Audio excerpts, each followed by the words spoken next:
அடே, ஹனுமான் கதையா? அதுவும் புது புது ஹனுமான் கதைகள். சந்தோஷமாக தான். உங்களுக்காக இப்போ ஹனுமான் சாருடைய ஒரு கண்டெம்பரரி, அதாவது நம் காலத்துக்கே பொருத்தமான கதையை சொல்கிறேன்.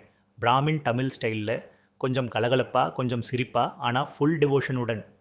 ஹனுமான் ஸ்விக் பண்ணின சண்டை. ஏரியா திருவான்மியூர். நேரம் இன்று காலை. கதையின் ஹீரோ ராமர்.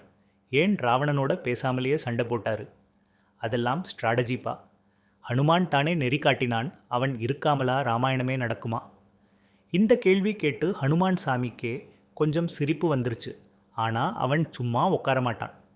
இப்படி சந்தேகப்படுறவங்களுக்கு நேரலையிலே விளக்கம் தர வேண்டியதாயிருச்சு. அதனால் ஹனுமான் ஒரு ஸ்மார்ட் குட்டி யுவாவாக மாறி அந்த பசங்க கிட்ட வந்தார்.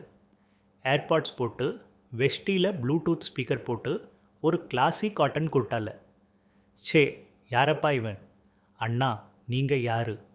நான் யாரு தெரியாதா? ஸ்ரீராமபிரிய ஹனுமான். நீங்கள் ராமரை கொஷன் பண்ணுறீங்க, அதுக்கு நான் கிளாரிஃபை பண்ணணும். அவங்க எல்லாரும் வெறும் வாய் திறக்க ஆரம்பித்தாங்க. ஹனுமான் சொன்னார், ராமாயணத்தில் சண்டை ஒரு ஆப்ஷன் இல்லை, ஒரு தர்ம யுத்தம். ராமர் எப்போதுமே ஃபர்ஸ்ட் டைலாக் பீஸ் ட்ரை பண்ணுவார்.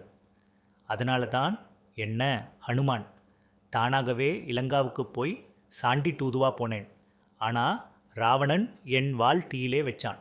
எனக்கே சண்டை வச்சது போலத்தான். நான் அப்போவே ஒரு ஸ்மால் டெமோ கொடுத்தேன். இலங்கையையே லைட் பண்ணினேன். அதுக்கு பிறகு ராமர் ஆக்ஷனுக்கு போனது தர்மம் காப்பதுக்காக. யாரையும் பர்சனலாக அல்ல. அவங்க எல்லாரும் அசந்து போயிட்டாங்க. ஒரு பசங்க சொன்னான், அண்ணா, நீங்கள் ஒரு பாட்காஸ்ட் பண்ணணும் அண்ணா. Moral of the story, Hanuman எப்போதுமே தன் பவரை தர்மத்துக்கு மட்டும் யூஸ் பண்ணுவார். அவங்க எக்ஸாம்பிள் நமக்கே டே டு டே சுச்சுவேஷன்ஸில் எப்படி ஆங்கர், பவர் அண்ட் டிவோஷனை பேலன்ஸ் பண்ணணும் அப்படிங்கிறதுக்கே பர்ஃபெக்ட் கைட். இது போன்ற புது புது ஹனுமான் கதைகள் வேணுமா? மாடர்ன் செட்டிங்ஸில் பசங்க கிட்ட கனெக்ட் ஆகிற மாதிரி இன்னும் ஐடியாஸ் ரெடியாக இருக்குது. சொல்லட்டுமா அடுத்தது?